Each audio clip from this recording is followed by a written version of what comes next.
jàmm ji info point net informer, éduquer et divertir dans la paix. yow mu bëgg a jot xibaar yu sell te woo waaye itam bu ànd ak njàngalee ak xel mu dal ak jàmm gaawal gaaw abonné suñu compte YouTube bi nga xam ne moo di jàmm ji info point net.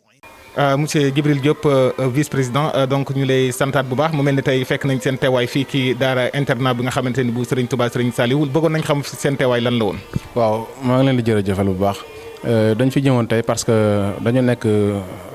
association nga xamante ni on est formé de jeunes ay jeunes lañu âgés de 18 à 40 ans d'accord 18 à 40 ans bon voilà léegi nag ñun ñu ngi Sénégal suñu organisation mi ngi tudd Jeune Chambre International Dakar Alliance. Dakar Alliance am na bu mag bi nga xamante ne ici à Sénégal la mu ngi ko créé 1975 am na nga xam international la 1900 et quelque bon maintenant li taxoon ñu ñëw fii dañuy ñëwoon xam nga ak période bi nga xam ne c'est un peu difficile déjà pour famille yu bëri ak ñu ciblé nag daara yi dañuy yëngu lu bëri si aide population yi jàppale leen ak seen taxawaay yi nga xamante ne laaj ñu si dara xam nga dañuy xool ñun entre nous am ay sénateur am ñoo xam ne si ñooñu mag ak yooyu ñu def benn collecte de dons ni pourquoi pas ñëw xool couche yoo xam ne moo gën a vulnérable lu mel ni daara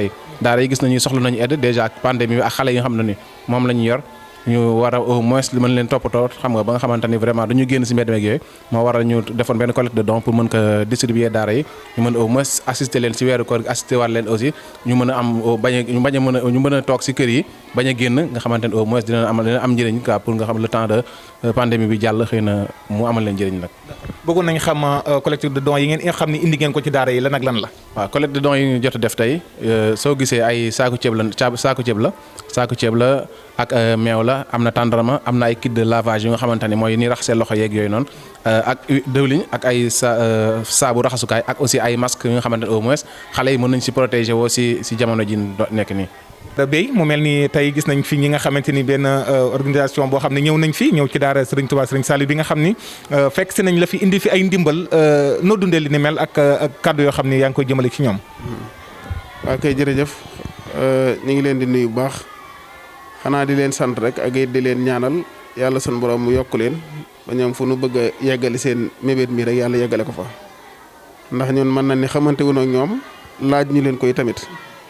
ñoom ñoo fi ñëw gëstu ci daara ji ni ma dinañ fi ñëwaat ndax association lañu boo xam ni lépp lu jëm ci wàllu ndimbal rek ñun ñoo koy def i tamit seen doole bopp lañ koy defee sàkkuwun ci lenn yi tamit waaw daal di ñëw indi ko fii wax dëgg yàlla tey it ñu xëyaat ñëw fekk ma fi ñu wàcce fi lii lépp ni nag seen yéene ëpp na loolu ñu ngi leen di ñaan yàlla mu defal leen nag kàttan goo xam ni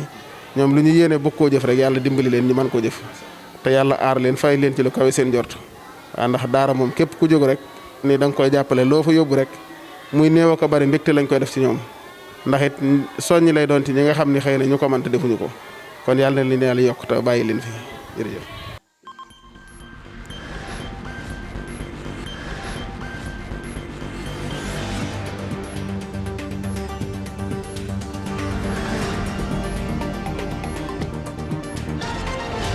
jàmm ji info point net